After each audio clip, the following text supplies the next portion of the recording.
Hi everyone, good afternoon. ఎలా ఉన్నారు మీరంతా? ఈరోజు మనతోని సీనియర్ డాక్ ఆఫీసర్ మనతో ఉన్నారు. తను పోస్ట్ ఆఫీస్లో సీనియర్ పోస్ట్ మ్యాన్గా పనిచేస్తున్నారు. ఈరోజు తన ద్వారా తన సక్సెస్ఫుల్ లైఫ్ గురించి తెలుసుకుందాం స్టెప్ బై స్టెప్. ఓకేనా? మంచిది. నమస్కారం సజ్జన్ సింగ్ గారు. నమస్కారం. సో కొద్దిగా మా సబ్స్క్రైబర్స్కి మీ సక్సెస్ఫుల్ లైఫ్ గురించి చెప్పగలరు? అంటే మీరు మీ లైఫ్లో స్టెప్ బై స్టెప్ ఎలా కష్టపడ్డారు? అంటే మీ పేరెంట్స్ మిమ్మల్ని కష్టపడి ఒక లెవెల్కి ఎలా తీసుకొచ్చారు? లేకుంటే మీ ప్రోత్సాహమా, మీ వైఫ్ ప్రోత్సాహమా, ఎలా? ఏం చదువుకున్నారు? నేను 10th క్లాస్ వరకు చదువుకున్నాను.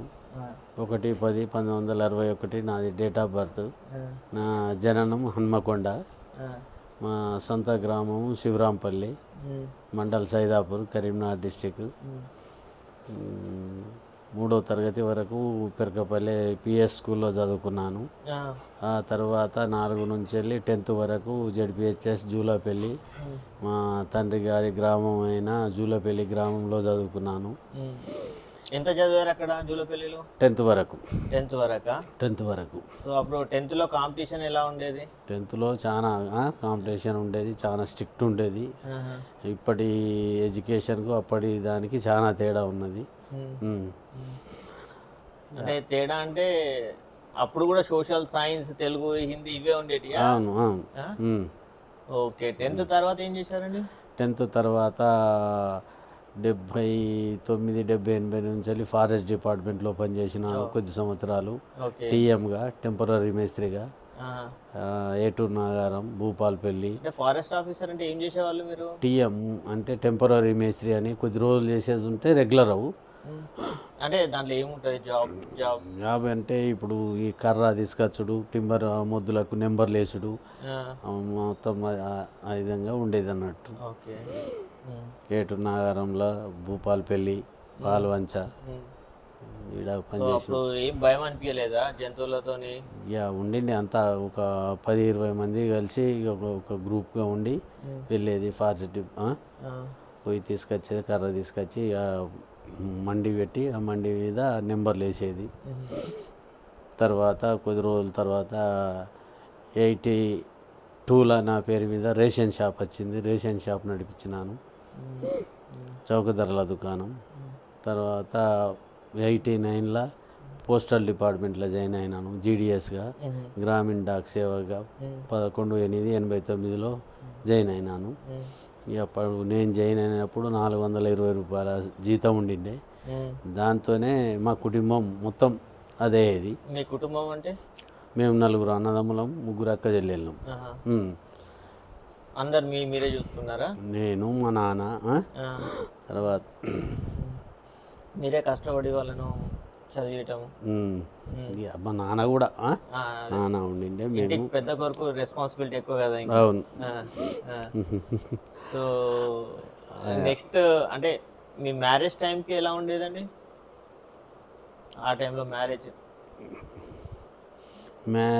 టైం అంటే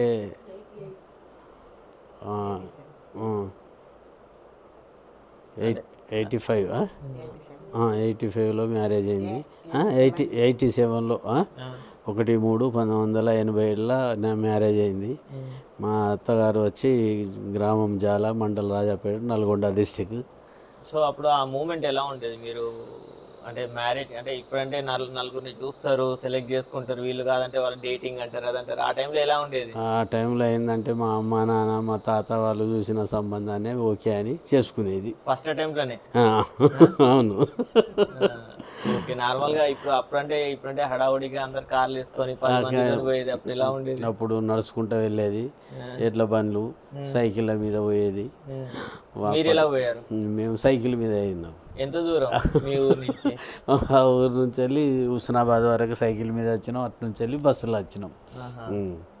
అంటే హుస్నాబాద్కి మీ ఊరికి ఎంత దూరం? 8 కిలోమీటర్లు. అంటే 8 కిలోమీటర్లు. అప్పుడు అంతా ఫారెస్ట్ ఆఫీస్ ఎలా ఉండేది? ఇప్పుడున్న కచ్చా రోడ్డు, సింగిల్ రోడ్, డాంబర్ రోడ్లు, గీమర్ రోడ్లు అనేది ఏం లేకుండిండే. కరెంట్ అనేది కూడా లేకుండిండే. సో ఏది రావాలంటే పొద్దున పోవాలి, పొద్దున పోవాలి, రాత్రి అయ్యేలోపు రావాలి. రాత్రి అయ్యే వరకు అక్కడికే చేరుకుంటూ ఆ, మళ్ళీ రావాలంటే ఉదయం తెల్లారి రావడం. ఓకే. ఎందుకు అలా? ఈ బస్ సౌకర్యం లేక, రవాణా సౌకర్యం లేక, రోడ్లు లేక సరిగ్గా భయం అనేది ఏమైనా ఉండేదా? భయం అనేది ఏం లేకుండా ట్రాన్స్పోర్టేషన్ లేదా అంతే? ట్రాన్స్పోర్ట్ లేదు, ఆ, రహదారులు మంచిగా లేక. సో పెళ్ళికి ఎలా వెళ్ళారు? పెళ్ళికి అప్పుడు బస్సులో వెళ్ళినాం, హుస్నాబాద్ వరకు బండి మీద వచ్చి అటు నుంచి వెళ్ళి బస్సులో వెళ్ళాం.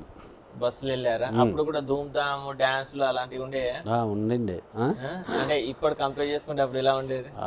అప్పుడు ఇంత లేకుండే, ఇంత ధూమ్ధామ్ అనేది లేకుండే. ఇప్పుడు అప్పుడు వారం రోజుల దాకా జరిగేది పెళ్ళిళ్ళు అంటే, అందరు బంధువులు వచ్చేది ఉండేది, వారం 10 రోజులు ఉండేది. ఇప్పుడు పెళ్ళిళ్ళకి వస్తే పొద్దున వస్తాను, సాయంత్రం వరకు వెళ్ళిపోతుండ్రు. అప్పుడు అందరు మంచోడు చెడ్డోడు అందరు ఎంజాయ్ చేసేవాళ్ళు. ఎంజాయ్ చేసేటోళ్ళు. సో రిసెప్షన్ అలాంటివి ఏమైనా ఉండేవి అప్పుడు? ఇక రిసెప్షన్ అంటే పెళ్ళి అయితే లారీ అది. అప్పుడు మీ జీతం ఎంత? అప్పుడు 420. అంతేనా? అంటే పెళ్లికి ముందు అంతే, పెళ్ళి తర్వాత నాకు 2 సంతానం, అమ్మాయి పుట్టిన తర్వాత సంవత్సరం లోపు పోస్ట్ ఆఫీస్లో గ్రామీణ డాక్ సేవకులో జాయిన్ అయినాం. అదే జీతంతో 420 జీతం. అంటే అప్పుడు ఆ 420లో అందరికి సరిపోయేటి? సరిపోయేది. అంటే ఇప్పుడు ఒక గంట కూడా సరిపోవు. 450 అంతా సరిపోయేది. మా చిన్నప్పుడు కూడా 500 మొత్తం ఇల్లు కట్టేది. ఇప్పుడు ఒక రోజుకు 5,000 అయినా కూడా సరిపోతలేవు. సో అప్పుడు మీకు కష్టం ఏమనిపించలే? వాళ్ళ ఎడ్యుకేషన్స్ కానీ ఏదైనా ఏమనిపించలే? ఇక సంబరం అనిపించేది, అన్న తమ్ముళ్ళు అక్క చెల్లెళ్ళు అనేది, నా ఊరు అనేది. ఇప్పుడు కూడా కరెంట్ సిచ్యువేషన్ 2 పిల్లలు ఉంటే ఇప్పుడు ఎలా ఉంటుంది? ఇప్పుడు కూడా అట్లనే. మీరు వాళ్ళు పెళ్ళిళ్ళు అయ్యాయా? ఎవరు పిల్లలు? అమ్మాయి, పెద్ద అమ్మాయి ప్రీతి, ఒక పాప బాబు. బాబుది కూడా మ్యారేజ్ అయింది. బాబు శివదయాల్ సింగ్, రీసెంట్లీ మొన్ననే మార్చిలో మ్యారేజ్ అయింది. అమ్మాయి బాబు 2 సెటిల్. నైస్ అండి. ఇప్పుడు మనం ప్రొఫెషన్కి వస్తాం. నార్మల్గా పోస్ట్ ఆఫీస్ అంటే, ఒకప్పుడు పోస్ట్ ఆఫీస్ అంటే పోస్ట్ మ్యాన్ వస్తున్నాడంటే 10 మంది వెయిట్ చేసేది, ఆఫీసర్ వస్తున్నట్టు. అంటే అలాంటి ఫీలింగ్ ఉండేది మీకు అప్పుడు కూడా? అలా ఉండేది. ఇప్పుడు ఎలా ఉండేది? ఇప్పుడు కూడా అప్పుడు ఏంటంటే మనం రాసుకునే ప్రత్యుత్తరాలు అనేది ఉత్తరాలే ఉండిండే. ఇప్పుడు ఆ ఉత్తరాలు అనేది తగ్గినాయి. కానీ ఇప్పుడు ఏటీఎంలు, బ్యాంకు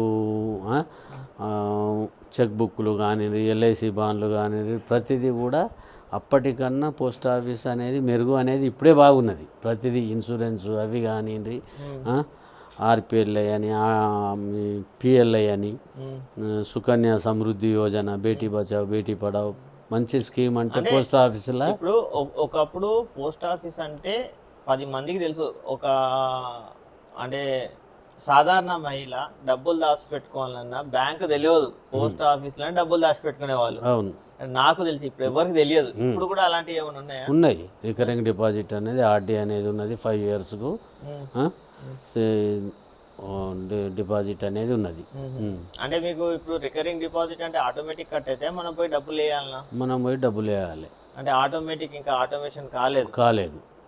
ఆ టైంకి వెళ్ళి డబ్బులు వేయాలి. అంటే ఇప్పుడు సాధారణ జనానికి ఉపయోగపడే ఎలాంటి స్కీమ్లు పోస్ట్ ఆఫీస్లో ఉన్నాయి? Recurring deposit, Sukanya Samriddhi Yojana, RPLI, గ్రామీణ రూరల్.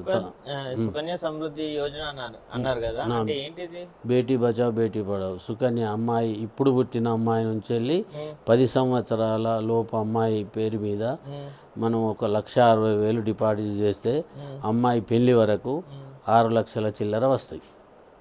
అంత మంచి స్కీమ్ అనేది పోస్ట్ ఆఫీసులో ఉన్నది.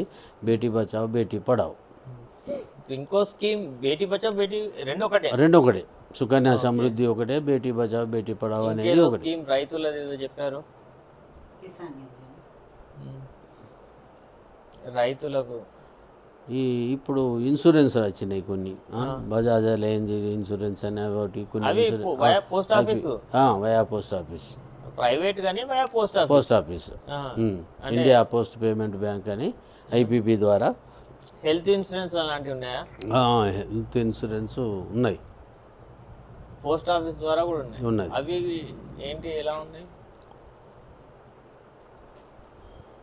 సంవత్సరానికి 800 కట్టాలి. కట్టేది ఉంటే పక్షవాతం వచ్చినా, హార్ట్ అటాక్ వచ్చినా, ఇటువంటి వాటికి ఫుల్ కవరేజ్ అవుతుంది అన్నట్టు. అంటే ఎంత కవరేజ్ అయితే? 15 లక్షలు. 15 లక్షలు సంవత్సరానికి. ఒక సంవత్సరానికి 800 చొప్పున అట్లా 18. అంటే దాంట్లో ఏమైనా హిడెన్ చార్జెస్ ఉన్నాయా? డైరెక్ట్ బ్యాంక్ అకౌంట్కి వస్తుంది, డైరెక్ట్ ఇస్తుంది. ఇంకోటి టర్మ్ ఇన్సూరెన్స్ అని ఈ మధ్య బయట వచ్చాయి. అంటే పర్సన్ లేకపోతే అది వాళ్ళ ఫ్యామిలీకి డబ్బులు వెళ్ళిపోతాయి లంసం, వాళ్ళు చేసుకున్న దాన్ని బట్టి, ప్రొఫెషన్ దాన్ని బట్టి. ఇప్పుడు 50 లక్షలు, 1 కోటి రూపాయలు, 2 కోట్లు. సో అలాంటి ఏమైనా స్కీమ్స్ ఉన్నాయండి పోస్ట్ ఆఫీస్లో? ఇప్పుడు అదేం లేదు ఇప్పటి వరకు అయితే. ఇంకా టర్మ్ అనేది అలా ఏం లేదు, ఏం రాలే. ఇప్పుడు పోస్ట్ ఆఫీస్లో ఒకప్పుడు మనం తపాలా బిల్లులు అని అలా చూసేవాళ్ళం. ఇంకా రెవెన్యూ స్టాంపులు కానీ 5 రూపీస్ స్టాంప్స్, 10 రూపీస్ ఇటువంటివి ఉన్నాయి. చాలా మంది స్టాంప్స్ కూడా కలెక్ట్ చేస్తూ ఉంటారు. అవును. సో స్టాంపింగ్ సిస్టమ్ ఇంకా ఉంది. ఉత్తరాలు జర తక్కువ ఉన్నాయి. అంటే ఇప్పటికీ రాసుకుంటున్నారు ఎవరైనా? ప్రత్యుత్తరాలు అనేది లేవు, దాచేటి లేవు. కాకపోతే రిజిస్టర్ పోస్టు, స్పీడ్ పోస్టులు ఇటువంటివి ఉన్నాయి అన్నట్టు. ఓహో. ఒకప్పుడు ఇది ఇంకోటి ఉండేది, మర్చిపోయా, సడన్ గా ఇంటిమేట్ చేయడానికి టెలిగ్రామ్ సిస్టమ్ అనేది ఇప్పుడు లేదా? ఇప్పుడు అన్ని ఫోన్లు వచ్చిన కాడ నుంచి వెళ్ళి టెలిగ్రామ్ అనేది లేదు. నా చిన్నప్పుడు టెలిగ్రామ్ ఉండేది. టెలిగ్రామ్ వచ్చిందంటే భయపడేవాళ్ళు. ఏదో న్యూస్, పెద్ద న్యూస్ అయితేనే టెలిగ్రామ్ వస్తుంది. సో ఇప్పుడు మీరున్న అంటే మీ ఊర్లో ఉన్నప్పుడు అక్కడ సరౌండింగ్ గ్రామస్తులు ఎలా అప్రోచ్ అవుతూ ఉంటారు పోస్ట్ ఆఫీస్కి? దేనికోసం ఎక్కువ అప్రోచ్ అవుతూ ఉంటారు? ఇక వాళ్ళకి ఈ ఉపాధి హామీ డబ్బులు కానివ్వండి, ఇవన్నీ వస్తూ ఉంటాయి. ఇవన్నీ వాటి గురించి అదే అవుతుంది. డబ్బులు మీరు అన్నట్టు ఇప్పుడు రికరింగ్ డిపాజిట్, ఇన్సూరెన్స్ది, వాటి గురించి అదే అవుతా అంటున్నారు. అంటే వాళ్ళకి మీరు కూర్చోబెట్టి అన్నీ చెప్తారా? చెప్తాం, వాళ్ళకి కూడా తెలుసు. పాంప్లెంట్ మా ఆఫీస్ నుంచి వస్తూ ఉంటాయి. పాంప్లెంట్ కూడా విలేజ్లో అది చేస్తూ ఉంటాం. ఎంత పాంప్లెట్ ఇచ్చినా కూడా కొందరికి అర్థం కాదు, అయినా మేము చెప్తాం, ఓపికగా చెప్తారు అందరికి. అది ఇట్లా చేసుకుంటే ఇది బాగుంటుంది, ఇది ఈ 5 years రికరింగ్ డిపాజిట్, మంత్లీ 100,000 రూపాయలు కడితే ఇంత అవుతుంది, ఇంత ఇంట్రెస్ట్ వస్తుంది అని రికరింగ్ డిపాజిట్ గురించి, ఈ ఆర్పిఎల్ఐ గురించి, ఈ సుకన్య సమృద్ధి గురించి ఇట్లా చెప్తాం. పబ్లిక్ కూడా వింటారు, వాళ్ళు కూడా చేస్తారు. సో మీ హాబీస్ ఏంటండి సాధారణంగా? నా హాబీస్ రోజు ఉదయం 4-5 గంటలకు లేవడం. ఇక ఖాళీ సమయాల్లో ఏం చేస్తారు? ఖాళీ సమయాల్లో ఏం చేస్తామని ఏం లేదు, పేపర్ చదవడం, టీవీ చూడడం. అంటే ఆ టైంలో ఏమున్నది, ఏం లేదు. అట్టుగా బయటికి అప్పుడు ఇంత వ్యవసాయం ఉండిండే, పొలాలు ఉండిండే. మా నాన్న మా తాతతోని పొలాల కాడికి అటు ఇటు పోయి వస్తేది. అంటే నార్మల్గా ఇప్పుడంటే ఫోన్లు ఉన్నాయి, యూట్యూబ్లు ఉన్నాయి, అప్పుడు ఎలా టైం పాస్ అయ్యేది మీకు? ఇప్పటికన్నా అప్పుడే మంచి టైం పాస్ అయ్యేది. ఇప్పుడు టైం పాస్ అనేది లేదు. ఇప్పుడు నలుగురిని కలిసేటోళ్ళు, నలుగురు వచ్చేటోళ్ళు, మాట్లాడేది, చుట్టాలింటికి పోయినా 4 రోజులు ఉండేది. ఇప్పుడు ఈ జీవితం అంతా హరిబరి జీవితం.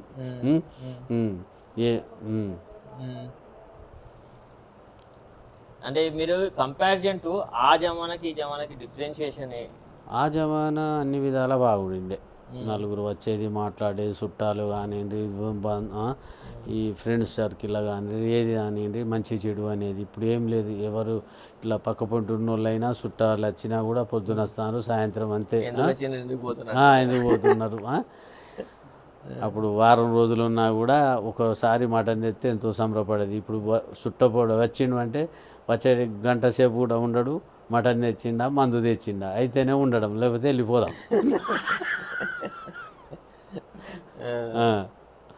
ఓకే, ఇప్పుడు మీరు మీ ఎక్స్పీరియన్స్ ద్వారా ఆ. రాబోయే జనరేషన్కి ఎలాంటి సజెషన్ ఇవ్వదలుచుకున్నారు మీ లైఫ్లో, మీ లైఫ్ ఎక్స్పీరియన్స్ ద్వారా? ఏ-